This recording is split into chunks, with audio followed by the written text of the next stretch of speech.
In this video, I'm going to discuss a topic in mathematics in the modern world entitled compound interest. Let's first differentiate simple interest from compound interest. Sa simple interest, tanging yung principal lang ang mag-earn ng interest. Pero sa compound interest, both the principal and the interest earn interest. Let's have an example sa simple interest. Let's say the principal is 100,000 and the rate of interest per year is 10%. So to compute the interest per year, you just multiply 100,000 by 10%. So 100,000 times 10% is 10,000 pesos. Yang 10,000 pesos na yan ang magiging interest mo for the first year. Ang tanong, ilan ang magiging interest mo sa second year? Of course, the same, 10,000 pesos pa rin kasi nga hindi natin dinadagdag yung previous na interest na 10,000 sa 100,000. Okay? Next, punta naman tayo dun sa compound interest. Let's say you have a principal of 100,000 and the rate of interest is 10%. Iko-compute natin ngayon yung interest for the first year. So the same ang process, 100,000 times 10% is equal to 10,000 pesos. Meaning to say, yung 10,000 pesos ang magiging interest mo per year. Now, sa pag-compute ng interest mo for the second year, mag-iiba na yan.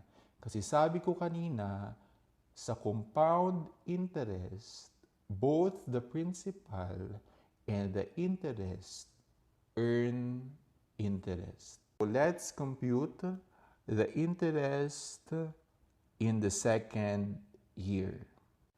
So meron tayong 10,000 pesos dito, i-add natin yung previous principal na 100,000 para ma-compute natin yung new balance.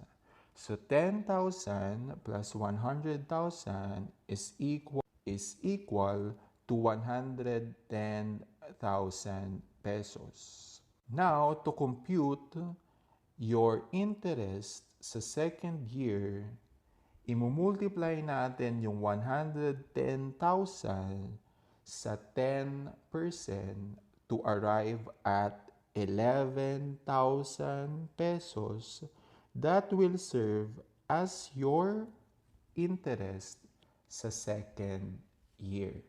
So kung mapapansin ninyo, magkaiba ang kanilang interest sa second year kasi nga sa compound interest, dinagdag natin yung interest dun sa previous na principal.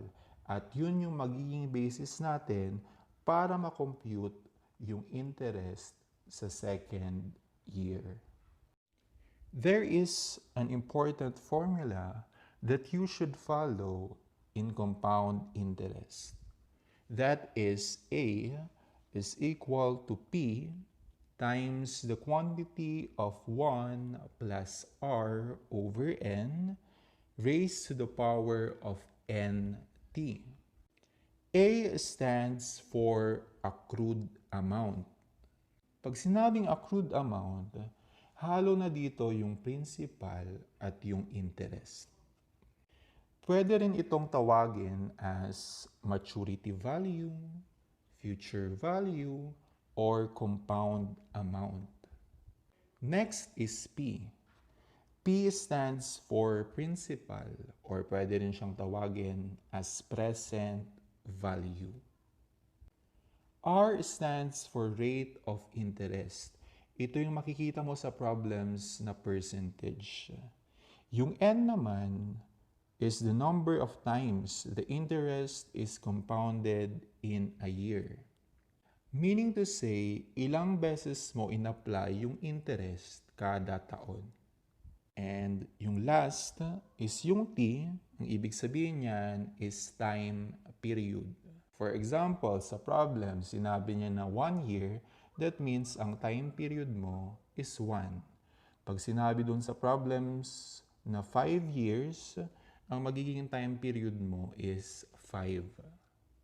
So let's have example number 1. An initial deposit of 100,000 pesos is made into a savings account that compounds 10% interest annually. How much is in the account at the end of 5 years? The first thing that you should do is read the question. Sabi sa question, how much is in the account at the end of 5 years? Kung meron kang 100,000 ngayon na principal, after 5 years, ilan na yung 100,000 mo? Of course, mas malaki na siya sa 100,000 kasi nga meron ng interest. So for this question, ang hahanapin natin is accrued amount. Kasi sa accrued amount, sabi ko kanina, halo na dito yung principal at saka yung interest. Dito sa problem na ito, ang magiging P natin ay yung initial deposit of 100,000. Yung R naman, or yung rate of interest, is yung 10%. Yung T natin is of course 5. Our problem here is the N. Ano ba yung magiging value ng N? Sabi sa problem, compounds 10% interest annually. Pag sinabing compounds 10% interest annually, ang gagamitin mo palagi is 1. So, complete na yung mga information na kailangan natin. Let's just substitute. So, A is equal to P times the quantity of 1 plus R over N raised to the power of NT. A is equal to 100,000 times 1 plus 10% divided by 1 raised to the power of 1 times 5. Pag na-substitute nyo na, uunahin natin yung parenthesis. Kasi meron tayong sinusunod na rule and that is called as PEMDAS.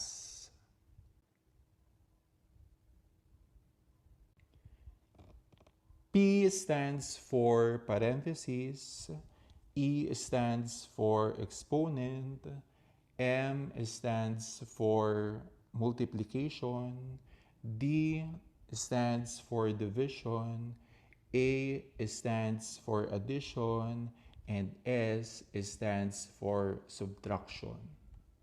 So palagi, ang mauuna is yung parenthesis. Sa loob ng parenthesis, meron tayong makikita na fraction. 10% divided by 1. Let's first compute for that. 10% divided by 1 is equal to 10%.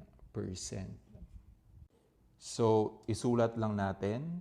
A is equal to 100,000 times 1 plus 10% raised to the power of 1 times 5.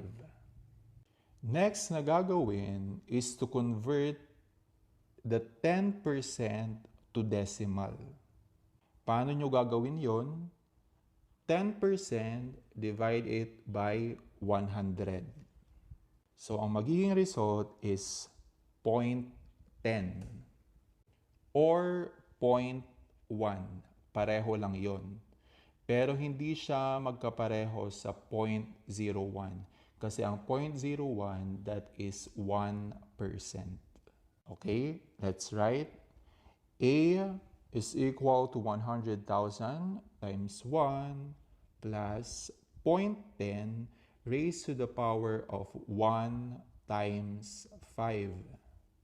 The next thing that you should do is to add 1 and 0.10. So 1 plus 0.10 is equal to 1.10. So A is equal to 100,000 times 1.10 raised to the power of 1 times 5. Now, after the parenthesis, ang next is yung exponent. So, ang gagawin nyo dyan, multiply 1 and 5. So, 1 times 5 is equal to 5. Let's rewrite. A is equal to 100,000 times 1.10 raised to the power of 5.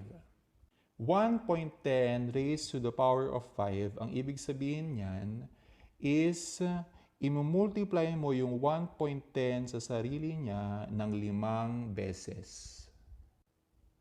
Meaning to say, 1.10 times 1.10 times 1.10 times 1.10 times 1.10. 5 beses na yon. Okay, so 1.10 raised to the power of 5 is equal to 1.61051. Isulat nyo lahat. Please make sure na lahat ng numbers ay nakasulat. Now, let's rewrite. A is equal to 100,000 times 1.61051. So we can now compute for our A, and A is equal to 161,051.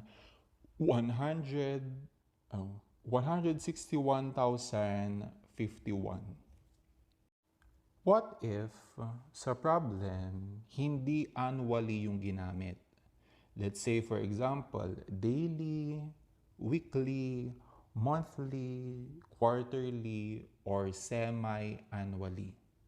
Meaning to say, meron kayong makikita sa problem na compounded daily, compounded weekly, compounded monthly, compounded quarterly, or compounded semi-annually.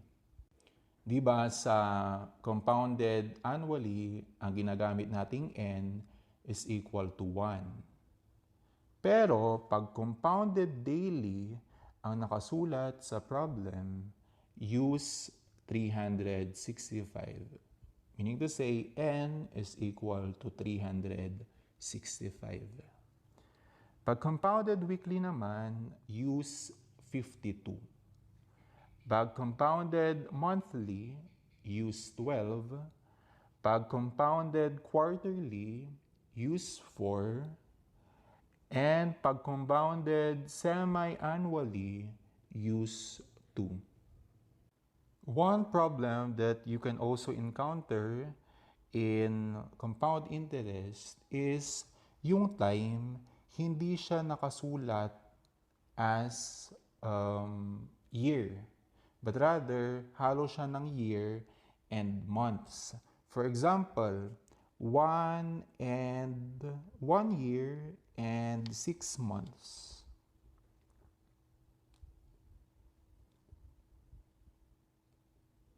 Okay?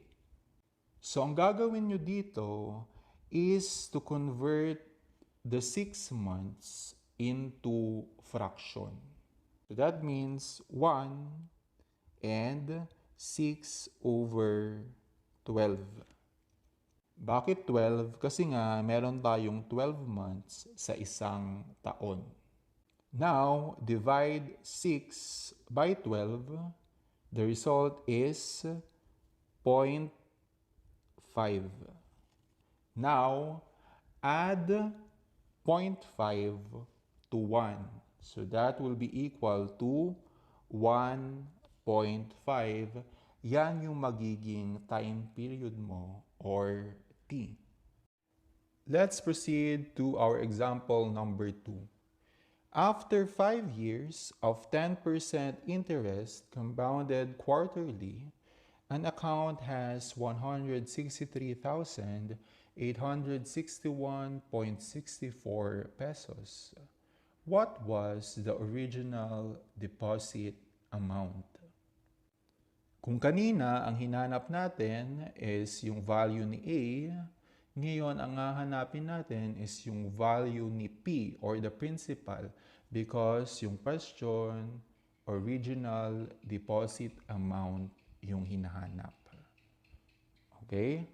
So, dito sa problem na to, ang T natin is yung 5 years, rate of interest is 10%, at yung A natin is 163,861.64 pesos. Now, ang problem natin dito is kung anong gagamitin natin na N. But it says in our problem that after 5 years of 10% interest compounded quarterly. Compounded quarterly yung sinabi, so our N would be 4. Okay, let's substitute the values.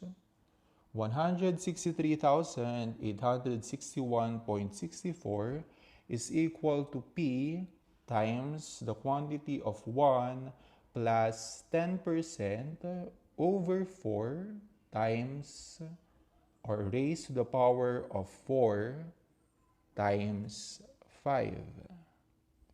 So 163,861.64 is equal to P times the quantity of 1 plus 2.5%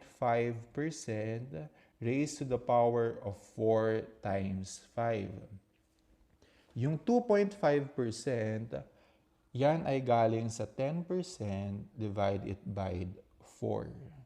Next, 163,861.64 is equal to P times the quantity of 1 plus 0.025 raised to the power of 4 times 5.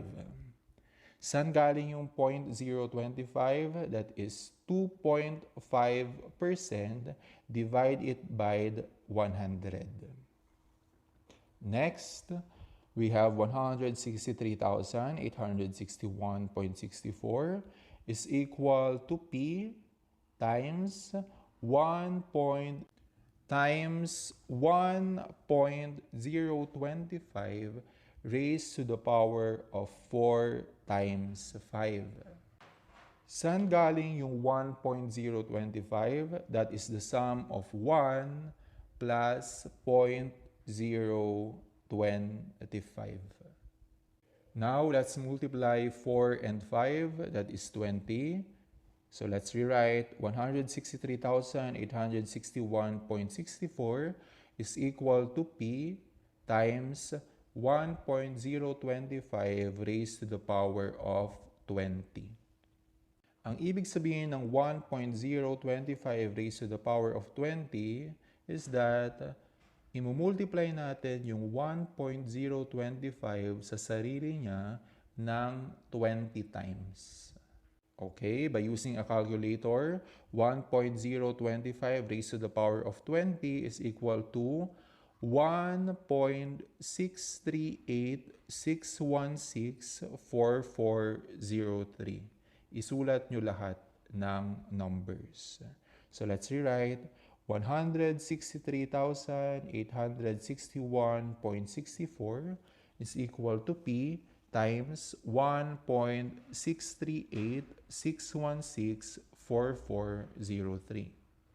Since ang hinahanap natin dito is the value of P, we should divide both sides by 1.638,616,4403. So, ang magiging result is that P is equal to 99,999.99. That is our principal. Or pwede mo na siyang i-convert para maging 100,000 pesos.